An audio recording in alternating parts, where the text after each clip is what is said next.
Hi friends, welcome back to our channel. Friends, ఈరోజు మనం మడత మంచం అయితే చేశానమాట. ఇక్కడ చూస్తున్నారు కదా, ఇది వచ్చేసేమో ఫోల్డబుల్ మంచం అనమాట. జనరల్గా మనం లెగ్స్ ఏం చేస్తామంటే సైడ్స్కి పెట్టేసి వెల్డింగ్ అయితే చేసేస్తాము.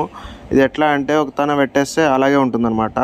కాకుంటే ఇక్కడ మనకి ఈ లెగ్స్ అనేవి ఫోల్డ్ చేసుకోవచ్చు అనమాట. అవసరం ఉన్నప్పుడు వేసుకోవచ్చు, లేదంటే మనం ఫోల్డ్ చేసి పక్కకైతే పెట్టేసుకోవచ్చు. రైట్, దీనికి చేసుకోవడానికి మనకి ఖర్చు ఎంత వస్తుందని అంటే జెస్ పైప్స్తో అయితే మెటీరియల్కి అరౌండ్ 2000 అయితే అవుతుంది. 2500 అలా అవుతుంది. చేసినందుకైతే 1000 నుంచి 1500 వరకు అయితే తీసుకుంటారు.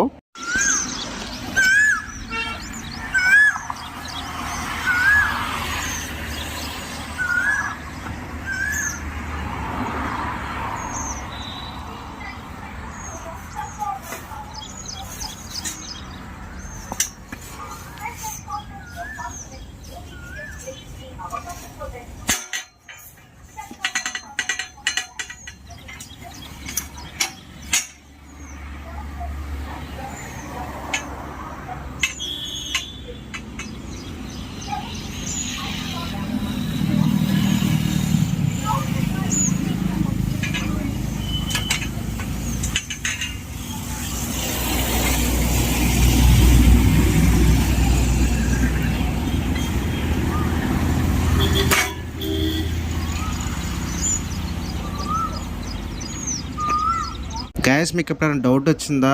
ఎప్పుడైతే మనం మంచం చేస్తామో అక్కడ 4 సైడ్స్కి మనం రౌండ్ నట్స్ అయితే వెల్డింగ్ అయితే చేస్తాము. ఎందుకు చేస్తాం అనేది మీకు ఎవరికైనా తెలుసా?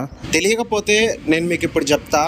ఫ్రెండ్స్, ఇది దేనికోసం అని అంటే ఎప్పుడైతే మనం నవార్ అల్లిపించుకుంటామో అక్కడ ఇప్పుడు వన్ సైడ్ ఇలా లేపినప్పుడు ఏమవుతుందని అంటే ఆ నవార్ అనేది డైరెక్ట్గా కింద టచ్ అవ్వడం వల్ల మనకి నవార్ అనేది తొందరగా పోవడం అయితే జరుగుతుంది. డైరెక్ట్గా నవార్ కింద బండలకి తాకకుండా ఉండడానికి మనం ఈ నట్స్ అయితే వెల్డింగ్ అయితే చేస్తాము. ఈ నట్స్ పెట్టడం వల్ల ఏంటంటే డైరెక్ట్గా నవార్ అయితే కింద టచ్ అవ్వదు. సో దట్ మనకి ఆ నవార్ లైఫ్ అనేది ఎక్కువ ఇస్తుంది అనమాట.